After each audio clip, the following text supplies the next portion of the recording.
So what's up mga kasigitek natin dyan, ayan. So for today's video, ayan, nagbabalik po tayo, pasensya na po at medyo madalang na lang tayo mag-upload, ayan. Kasi busy na tayo sa ating mga ginagawa ngayon. So ngayon, for today's video, ayan, ituturo ko sa inyo yung kung paano i-fix yung auto credit problem ng ating mga piso wifi window. Kahit anong window yan, no, may kahit anong system yan, meron talaga yung mga problema, no, na auto credit. So maliban lang sa naka custom board, no. So bago natin simulan yung ating usapan ngayon, so huwag kalimutan nating mag-subscribe kung hindi pa kayo nakapag-subscribe sa ating channel, at pindutin na rin yung notification bell para lagi kayong updated sa ating bagong uploads. So yan guys, sa piso wifi kasi na ginagamit ko, ayan, ito papakita ko sa inyo, ayan. Gumagamit ako ng new wifi D2, ayan, yan yung ginagamit ko, license na po yan. So naging problema ko nito, almost isang araw ko rin tong hinanapan ng solusyon, ano, kasi panay panood ako sa YouTube kung anong mga solusyon na mga binibigay nila, tulad ng mag-fix talaga. Yung iba naglalagay ng diode, sinubukan ko na rin yon. At yung iba naman ay naglalagay din ng resistors, no, sa ating coin slot pin, yung galing sa NoDim ko natin, ayan dito, ayan, hindi natin ma-focus, ayan, galing dito sa D1 pin, yan. So yung iba naglalagay dyan, meron din dito nakalagay na diode, yung sinasabi ko kanina. Yung iba nagsha-shunt to ground. Yan, lahat ng yan sinubukan ko, no. Pati na rin yung meron ding solusyon na dapat talagang bumili ng custom board o gumamit ng custom board. Wala tayong pera, naka baseboard nga lang tayo, ano. Ayan. So ang tanging solusyon ko, pinag-aralan ko yung pinaka-function ni custom board, no? Kung ano mga components meron dun sa custom board natin o custom board na binibenta nila. So nakita ko, ang tanging solusyon pala dun ay maglagay talaga ng back converter. Huwag gamitin yung back converter talaga nito, ayan, ito. Huwag gamitin yung pinaka-back converter nito, ayan. Kasi mababa lang yung amperahe na maibibigay nito sa ating NoDim ko, no? NoDim CU. So ginawa ko, ayan, meron akong nilagay ito. Hindi natin mailawan, wala akong pang ilaw. Wait lang, kuha muna ako ng flashlight, okay? So ayan, may flashlight na tayo, okay, ayan, kitang-kita nyo na yung ginawa ko. Ayan. So ang ginawa ko guys, naglagay ako nito, sinuplayan ko yung pinaka USB 2.0 connector ng ating NoDim ko, ayan, NoDim CU.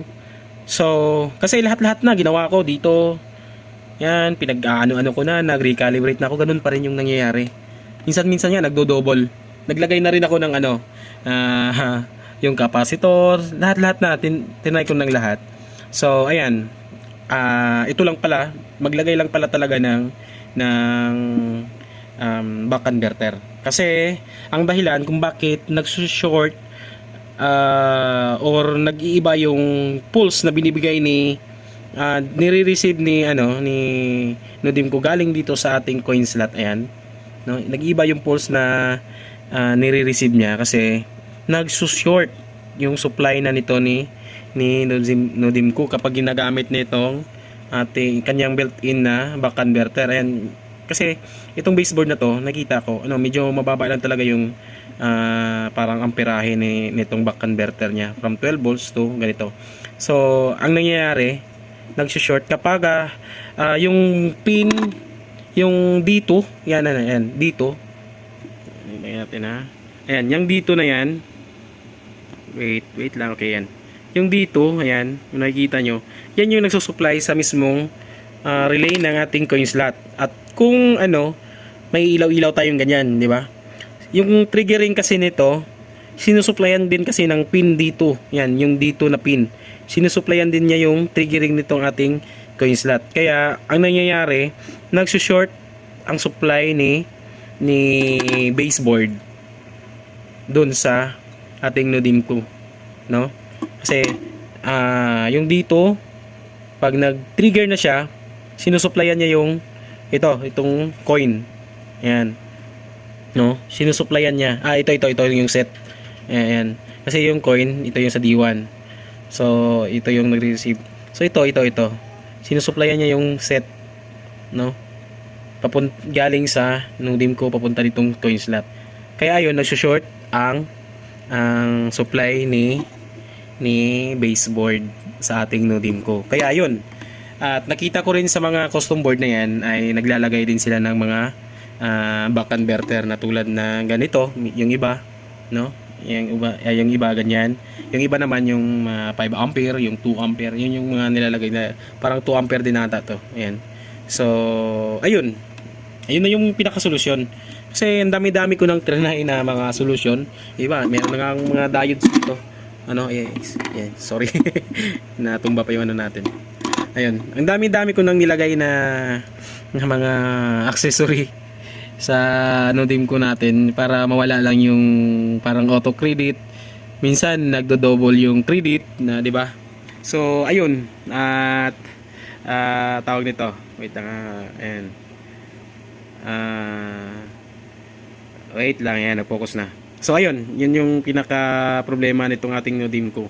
Kapag nagkukulang siya sa supply, magkakaproblema din talaga tayo. So papakita ko sa inyo, ayan.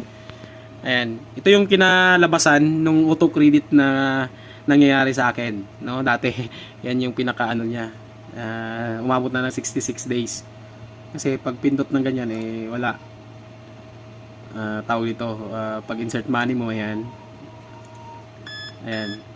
Wala na talagang kasi dati sa ganyan pa lang naglalabas na ng credit. Yan, naglalabas na talaga ng credit. So, ayan. Wala na. Sa ganyan pa lang dati. Ayan. Medyo, ayan. So, ngayon, wala na talaga. So, try nating lagyan ng 10 piso. Ano? Kung magki-credit ba lang 10. Okay. Ayun, tamang-tama yung binasa niyang coin. Dati 20 pesos yung nilalagay. Minsan nagiging 200. Ayun lang. Lugi na tayo dun. So, ayun. So, salamat sa mga nanood, no, sa ating video na to. So, ayun. Yun lang, guys. Yun lang yung gawin nyo. Maglagay lang talaga kayo ng, kahit na DIY pa yan, maglagay talaga kayo ng back converter, no? Kasi kung magkano lang naman yung back converter kaysa sa bumili ka pa ng custom board. Wala naman tayong LCD na nilalagay. Ayan. So, advice ko lang, guys. Yan, ito. Kahit anong klaseng back converter, basta back converter para hindi magkulang sa supply si Nodimco. Okay? So, maraming salamat at peace!